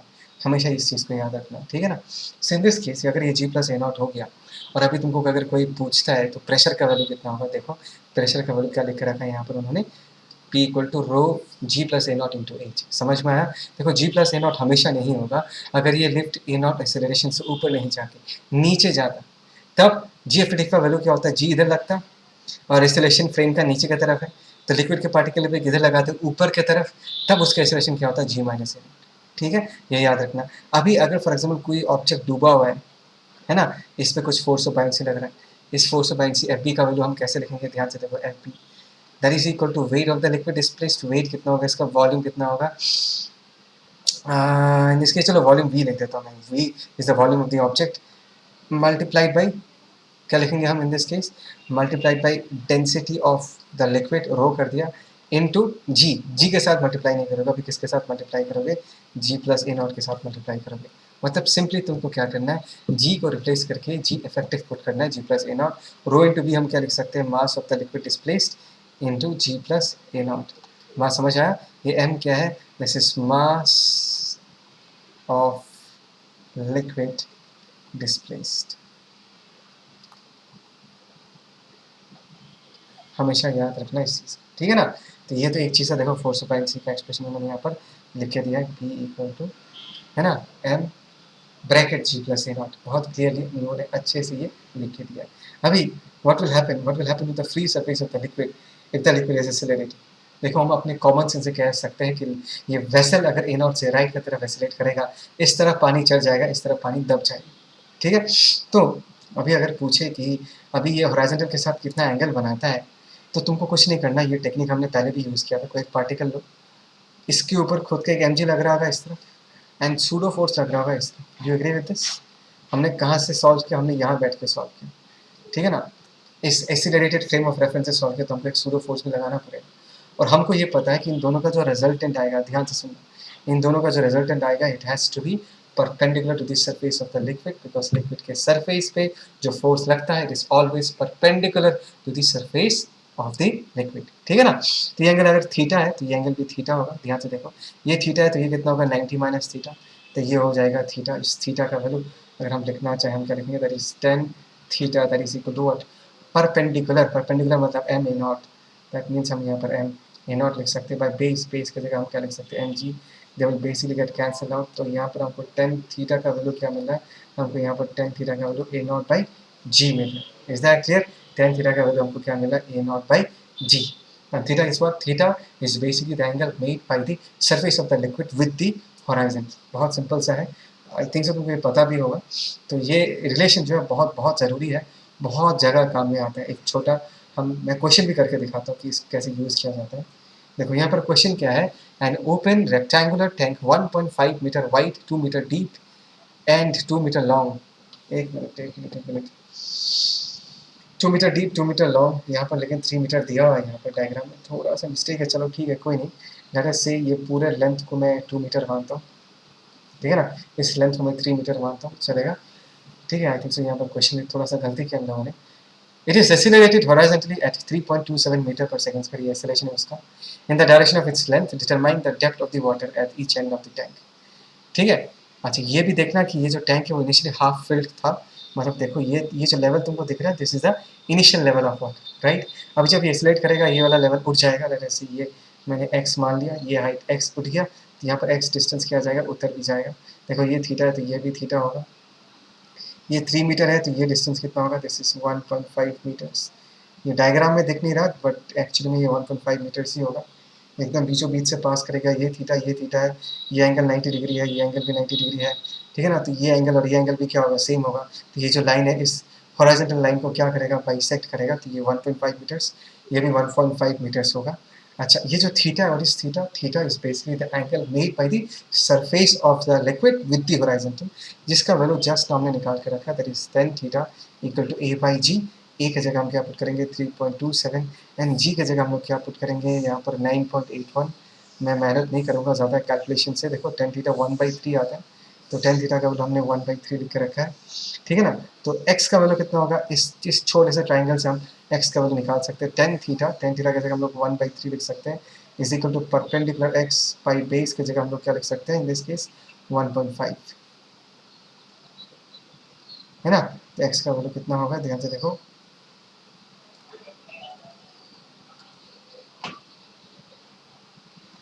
ठीक है। x का वैल्यू इन दिस केस हम क्या लिख सकते हैं 0.5, ठीक है। तो ये 0.5 मीटर्स ऊपर चढ़ गया होगा और यहाँ से लेवल 0.5 मीटर्स नीचे जा चुका होगा, देखो इन्होंने भी यही किया है।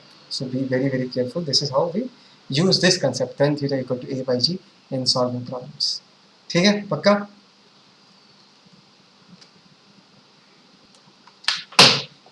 इक्वेशन ऑफ कंटिन्यूटी, सबको पता है इक्वेशन ऑफ कंटिन्यूटी क्या है। अगर इस क्रॉस सेक्शन का एरिया A1 है, इसके थ्रू जो लिक्विड फ्लो कर रहा है उसका वेलोसिटी V1 है। इस क्रॉस सेक्शन का वैल्यू अगर A2 है और इससे जो लिक्विड निकल रहा है वो अगर V2 है, उसका वेलोसिटी अगर V2 है, तो हम लिख सकते हैं A1 into V1 is equal to what, A2 into V2। तुमको इसका कंसेप्ट याद है ना कि ये कहाँ से आता है?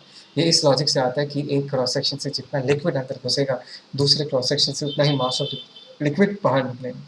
ठीक है, सो बेसिकली हम ये कह सकते हैं product of cross sectional area of the pipe and the velocity of the liquid at that cross section, it has to be a constant, right. इसका तो तुमने रियल लाइफ डेमो भी देखा होगा। कभी अगर तुमको तुम्हारे हाथ में कोई पाइप है, उससे पानी निकल रहा है, तुमको पानी का रेंज बढ़ाना है, तो हम लोग नॉर्मली क्या करते हैं, पानी के पाइप के मुंह को दबा देते हैं, तो पानी का स्पीड बढ़ जाता है। ऑब्वियस है ना, बिकॉज देखो ए और बी का प्रोडक्ट अगर कांस्टेंट रखना है, तुमने पाइप का मुंह दबा दिया मतलब ए घट गया, तो वी हैज़ टू इंक्रीज, इसलिए वेलोसिटी इंक्रीज हो जाता है। याद आ गया? इसको लेकर हम प्रॉब्लम्स भी करेंगे। अच्छा, लिक्विड के पास कितने सारे एनर्जीज हैं? लिक्विड जब ट्रैवल करता है उनके पास काइनेटिक एनर्जी होता है, पोटेंशियल एनर्जी होता है mgh, और दूसरे प्रेशर एनर्जी भी होता है, प्रेशर के वर्क डन के कारण। इसमें डिटेल्स में हम नहीं जाएंगे, हमको ये चीज़ें कभी कोई पूछेगा नहीं, हमको डायरेक्ट बर्नौलिस थ्योरम में जाना है। और Bernoulli's theorem is a very simple direct use of energy conservation. इस बर्नौलिस थ्योरम में हम ये एज्यूम करते हैं कि लिक्विड में कोई विस्कस फोर्सेस नहीं है, कोई फ्रिक्शनल फोर्सेस नहीं है, there is no loss of energy in this particular movement. Under such circumstances मैं ये कह सकता हूँ कि इस लिक्विड का जो टोटल एनर्जी है, that is potential energy plus kinetic energy plus pressure energy, हमेशा क्या रहेगा, कांस्टेंट रहेगा। और वही यही रिलेशन है। मैं इसको एक्चुअली ऐसे लिखता हूँ, P प्लस रो GH, है ना, plus half row V square, that is always a constant. P हो गया प्रेशर एनर्जी, रो GH हो गया potential energy, half rho V square हो गया काइनेटिक एनर्जी। ठीक है, इसको थोड़ा सा एक क्वेश्चन करके उसको यूज करके देखते हैं। इस क्वेश्चन को देखते हैं, ध्यान से देखो। Water flows in a horizontal tube as shown in figure. ठीक है, this is point A, this is point B. The pressure of water changes by 600 newton per metre square between A and B, where the area of cross section are 30 centimetre square. यहाँ पर area of cross section कितना है, 30 centimetre square. And B वाले region में area of cross section कितना है, that is 15 centimetre square respectively. Find the rate of flow of water through the tube, tube के थ्रू what is the rate of flow of water, वो पूछा गया। एक बात को समझो, हमने जस्ट नाउ ये सीखा है कि अगर क्रॉस सेक्शनल एरिया बड़ा होता है तो वेलोसिटी क्या होगा, कम होगा, तो obviously velocity of A will be less than velocity of B. ये तो याद है ना। एंड नेक्स्ट, इस जगह का A1 इंटू V1 और इस जगह का A2 इंटू V2, उन दोनों का वैल्यू हमेशा क्या होगा, सेम। तो यहाँ पर एरिया कितना है, दिस इज 30 सेंटीमीटर स्क्वायर, और इस जगह के वेलोसिटी को मैं VA लिखता हूँ। इस जगह का एरिया कितना है, बी वाला जगह का, दैट इज 15 सेंटीमीटर स्क्वायर, और इस जगह के वैल्यू को VB लिखता हूँ। तो 15 2 जा 30, तो मैं ये कह सकता हूँ कि बी पॉइंट का जो वेलोसिटी है वो ए पॉइंट के वेलोसिटी से 2 टाइम्स ज़्यादा है। बहुत इंपॉर्टेंट रिलेशन है जो हमको बाद में यूज़ करना पड़ेगा। ठीक है, हमने ये लिख लिया। अभी तुमको पूछा है find the rate of flow of water through the tube. अच्छा, ट्यूब के थ्रू रेट ऑफ फ्लो निकालने बोला है, मतलब आइदर मुझे मतलब बेसिकली मेरे को एरिया इंटू वेलोसिटी का प्रोडक्ट निकालना, तो मुझे वेलोसिटीज निकालना पड़ेगा, VB VA का वैल्यूज निकालना पड़ेगा। तो मुझे और एक इक्वेशन चाहिए, बिकॉज दो वेरिएबल्स हैं, दो वेरिएबल्स को सॉल्व करने के लिए मुझे और एक इक्वेशन चाहिए। दूसरा इक्वेशन मुझे कहाँ से मिलेगा, we shall use Bernoulli's equation in this case. कैसे, जैसे ये हमारा रेफरेंस लेवल है, ये अगर रेफरेंस लेवल है, ये वाला पॉइंट और ये वाला पॉइंट, ए वाला पॉइंट एंड बी वाला पॉइंट एक्जैक्टली सेम लेवल पे है, तो दोनों का पोटेंशियल एनर्जी क्या होगा, सेम होगा, इसलिए मैं इसको लिख नहीं रहा। तो एक्चुअली एक्सप्रेशन क्या था, P plus rho G plus half rho we square. उस एक्सप्रेशन को हम कैसे लिख सकते हैं, pressure at point A plus rho G नहीं लिख रहा, बिकॉज दोनों तरफ सेम टर्म आएगा, दे विल कैंसिल आउट। और इनफैक्ट मैं इसी को ही अगर अपना रेफरेंस लेवल मान लूँ तो पोटेंशियल एनर्जी 0 आएगा, plus half rho V A square, है ना, दैट इज इक्वल टू, ध्यान से देखो यहाँ पर हम क्या लिख सकते हैं, P पॉइंट पे प्रेशर इज PP प्लस इस पॉइंट का वेलोसिटी कितना, half rho V P square. ठीक है, अच्छा, तो ये एक रिलेशन है। अभी ध्यान से देखो, यहाँ पर तुमको pressure change 600 newton per metre square बोला गया है। अभी ये बताओ कौन सा प्रेशर बड़ा, कौन सा प्रेशर छोटा। ध्यान से देखो, P plus half rho we square, ये वाला जो एक्सप्रेशन है इसको हमेशा कांस्टेंट होना पड़ेगा। तो अगर वेलोसिटी ज़्यादा है, प्रेशर को क्या होना पड़ेगा, कम होना पड़ेगा। तो यहाँ पर B वाले पॉइंट पर अगर वेलोसिटी ज़्यादा है तो pressure at B and pressure at A को अगर मैं कंपेयर करूँ तो प्रेशर एट बी, वेलोसिटी ज़्यादा है तो प्रेशर क्या होगा, कम होगा, pressure at B will be less than pressure at A. तो मैं ये कह सकता हूँ कि ये दिया हुआ है कि P A minus P B कितना है 600 न्यूटन पर मीटर स्क्वायर। तो यहाँ से मैं P A minus P B को रिप्लेस कर सकता हूँ, P A minus P B को, and V A V B का रिलेशन है। यहाँ पर वी बी की जगह अगर मैं वी ए पुट कर दूँ, इसको सॉल्व करूँगा, सॉल्व करके यहाँ से मैं आराम से वी ए निकाल सकता हूँ। एक बार वी ए निकल जाएगा तो हम एरिया के साथ ए वाले क्रॉस सेक्शनल एरिया के साथ वी ए को मल्टीप्लाई करके आराम से रेट ऑफ फ्लो बता सकते हैं। ठीक है,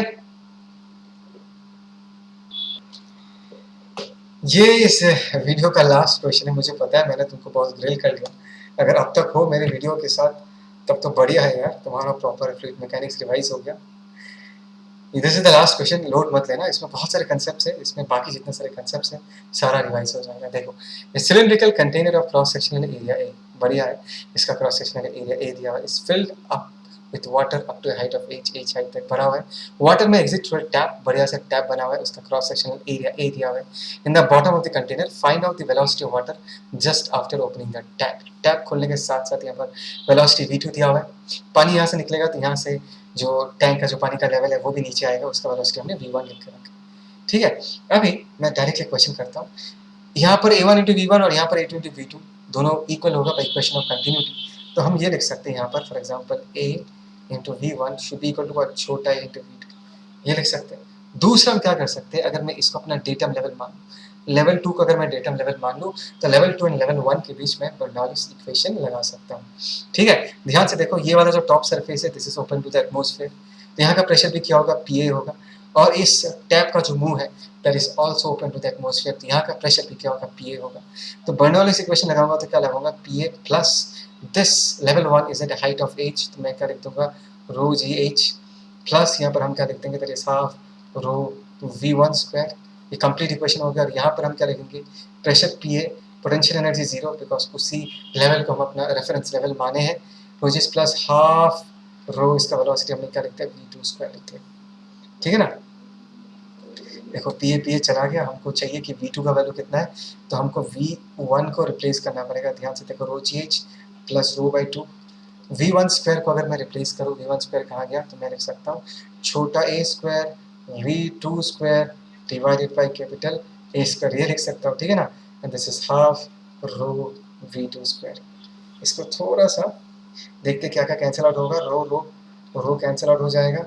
अगर यहाँ से मैं 2 कैंसिल करूँ, यहाँ पर एक 2 आ जाएगा, बढ़िया है। तो हम फाइनली क्या कर सकते हैं, v2 स्क्वायर को अगर मैं कॉमन ले लूँ, यहाँ से v2 स्क्वायर को अगर मैं कॉमन ले लूँ, चलो मैं यहाँ से लेता हूँ v2 स्क्वायर, इस वाले टर्म को इस तरफ लेके चला जाता हूँ, तो यहाँ पर बचेगा 1 माइनस, यहाँ से v2 स्क्वायर कॉमन लूँगा तो क्या आएगा, a square divided by what, capital a square, है ना, और यहाँ पर क्या बचेगा 2gh। ध्यान से देखो v2 का वैल्यू कितना होगा, that is 2gh divided by 1 minus छोटा a square divided by capital a square, इसका रूट ओवर। बस देखो यही निकाल के रखा है इन्होंने, इसका वैल्यू पुट करेंगे तो आराम से पता चल जाएगा। अच्छा, इसमें ना कभी कभी क्या किया जाता है, इसमें कभी कभी ये माना जाता है कि ए का जो वैल्यू है that is much more smaller as compared to capital A, तो this quantity will be tending to zero. And v2 का वैल्यू कभी कभी हम डायरेक्टली एज बिकॉज ये जीरो हो गया, तो v2 का वैल्यू क्या होगा, रूट ओवर ऑफ 2gh, तो कभी कभी हम ऐसा भी लिख देते हैं, और इसको हम कहते हैं velocity of efflux, velocity of efflux. समझ आया मैंने क्या कहा, इस असम्पशन को अगर हम कंसीडर करेंगे तो ऐसे करके हम velocity of efflux root over of 2gh लिख सकते हैं। ठीक है, ये क्लियर है। अभी देखते हैं नेक्स्ट क्वेश्चन क्या है, the area of cross section of water stream coming out of the tap at a depth h naught below the tap in terms of a just after opening the tap। okay fine, मैं समझाता हूँ, डरो मत, मैं question समझाता हूँ, question क्या है, मैं इसको थोड़ा बड़ा कर देता हूँ। अच्छा, तो देखो यहाँ से जब पानी निकलेगा ना तो वो नीचे जाएगा, तो लेट अस से जब ये पानी h naught डिस्टेंस नीचे चला जाएगा, ध्यान से देखो, लेट अस से यहाँ पर पानी का वेलोसिटी कितना है a3, और यहाँ का जो क्रॉस सेक्शनल एरिया है उसको मैंने a डैश माना, क्या मैंने उसको a डैश माना, एंड वी कैन इजीली से कि एज बिकॉज पानी जितना नीचे जाएगा उसका स्पीड इंक्रीज करेगा, तो cross sectional area has to decrease by equation of continuity. तो हम ये लिख सकते हैं यहाँ पर a into v2 should be equal to what, a dash into v3। देखो v2 हमने जस्ट नाउ निकाल के रखा है, a हमको पता है, a डैश और v3 हमको नहीं पता, तो ये एक रिलेशन है, इसको हम यूज़ करेंगे। हमको और एक रिलेशन चाहिए, इसको सॉल्व करने के लिए। तो दूसरा रिलेशन क्या होगा, एक ही तो रिलेशन है, दैट इज बर्नौलीज इक्वेशन। हम इस लेवल पे और इस लेवल के along, late us say this is level 3 and this is level 4, इनके अक्रॉस बर्नौलीज इक्वेशन लगाएंगे। तो लेट अस, इसको अगर मैं लेवल मानता हूँ, यहाँ पर प्रेशर हम क्या लिख देंगे, पी, पोटेंशियल एनर्जी 0, और यहाँ पर इसका बेसिकली काइनेटिक एनर्जी क्या होगा, half rho v3 the whole square. ठीक है, अभी इस लेवल पे अगर लगाओ Bernoulli's equation, as because this is also open to the atmosphere, यहाँ पर प्रेशर क्या होगा, P A, plus potential energy कितना होगा, रो जी एच नॉट, प्लस यहाँ पर इसका वेलोसिटी कितना होगा, half rho V two square. So P A basically gets cancel out, तो यहाँ पर हाफ हाफ, यहाँ पर एक 2 आ जाएगा, एक मिनट, यहाँ पर एक 2 आ जाएगा, ठीक है ना, कैलकुलेशन करना है तुमको, रो रो रो चला जाएगा, तो यहाँ पर फाइनली क्या बचेगा, ध्यान से देखो, v3 square is equal to, ध्यान से देखो, that is 2g h not plus v2 square. now v2 is something which we have already found out, correct, h not दिया हुआ है, तो v3 हम आराम से निकाल सकते हैं। v3 निकल गया तो हम इस रिलेशन को यूज करेंगे, सुन रहे हो ना, v3 निकल गया, ये तो दिया हुआ है, v2 हमने निकाल कर रखे हैं, तो यहाँ से हम a डैश आराम से निकाल सकते हैं। इज दैट क्लियर, पक्का समझ आया? लास्ट एक क्वेश्चन है, ये भी जरूरी है, बहुत इंपॉर्टेंट है, देखो, time in which the container becomes empty. ठीक है, कितने टाइम में ये h हाइट ऑफ पानी पूरा निकल जाता है। ठीक है, वेरी सिंपल। देखो यहाँ से अगर पानी अभी v वेलोसिटी से निकलता है, तो what is the rate of flow, rate of flow क्या होगा, रेट ऑफ फ्लो बताओ, rate of flow is area into velocity, मतलब पर यूनिट टाइम इतना वॉल्यूम ऑफ पानी पर सेकंड निकल जा रहा है। Is that clear? तो क्या मैं लिख सकता हूँ dv by dt, what is dv by dt, ये जो v है ये वॉल्यूम है, कंफ्यूज मत होना, ये v क्या है, this is volume, so rate of change of volume is equal to what, a into v लिख सकता हूँ, ये जो v है ये वेलोसिटी है, दोनों में कंफ्यूज नहीं होना।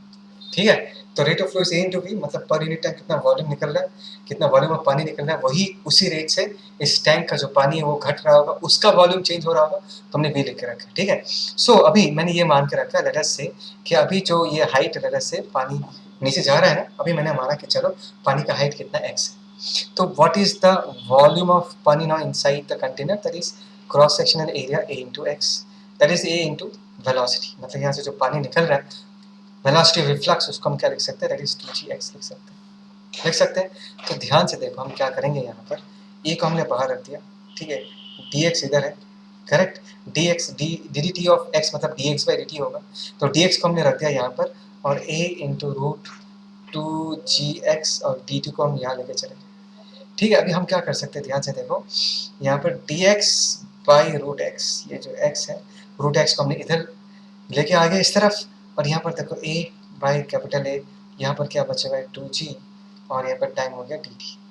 अभी हम इसको इंटीग्रेट करेंगे। एक छोटा सा मैं एक चीज़ छूट गया, तो यहाँ पर जो वॉल्यूम है v का जो वैल्यू है टाइम के साथ क्या कर रहा है, डिक्रीज कर रहा है, तो यहाँ पर एक माइनस लिखना चाहिए था। ठीक है ना, अगर रेट ने मतलब if the quantity is decreasing, तो उसका रेट हम हमेशा माइनस साइन से रिप्रेजेंट करते हैं, तो ऐसा माइनस लिखना चाहिए। अभी बताओ जब टाइम 0 था, what was the value of x was in that case what, h, तो t टाइम में पूरा बेसिकली पूरा टैंक खाली हो जाएगा, तो x का वैल्यू कितना हो जाएगा, इन दिस केस 0 हो जाएगा। Is that clear? बस तुमको इसको अच्छे से सॉल्व करना है। चलो ठीक है, मैं कर ही देता हूँ। यहाँ पर क्या आएगा, x to the power n plus 1 by n plus 1, इसको हमने इंटीग्रेट कर दिया है ना, इसका लिमिट्स क्या होगा 8 से लेके 0 तक, and this is minus a by capital A, that is root over of 2g, और यहाँ पर टाइम t आ जाएगा, इसको उसके बाद लिमिट्स पुट करना, आराम से सॉल्व करना है, will get the correct answer. ठीक है, क्योंकि यहाँ से टाइम पता चल जाएगा कि कितने टाइम में ये टैंक पूरा खाली हो जाएगा। Is that clear? Fine, okay, so here we conclude the video. I conclude the video. I hope so you have enjoyed it. अगर यहाँ तक तुमने वीडियो देख लिया तो इट्स वेल एंड गुड, बहुत अच्छा काम किया तुमने। मुझे पता है यार, यहाँ तक देखने के लिए बहुत पेशेंस चाहिए, और मैंने बहुत सारी छोटी छोटी चीज़ें छोड़ा है। मैं सच कहूँ तो जो मुझे लगता है कि तुमको आता होगा, उसको बोल के टाइम वेस्ट करके वीडियो को लंबा बना के फ़ायदा नहीं है। तो जितने सारी इंपॉर्टेंट चीज़ें हैं, मैंने फुल कोशिश किया कि तुम्हारा सारा कंसेप्ट अच्छे से रिवाइज हो जाए, जितने सारे इंपॉर्टेंट कंसेप्ट। ठीक है, सो closing it, signing off for today. Take care. Bye.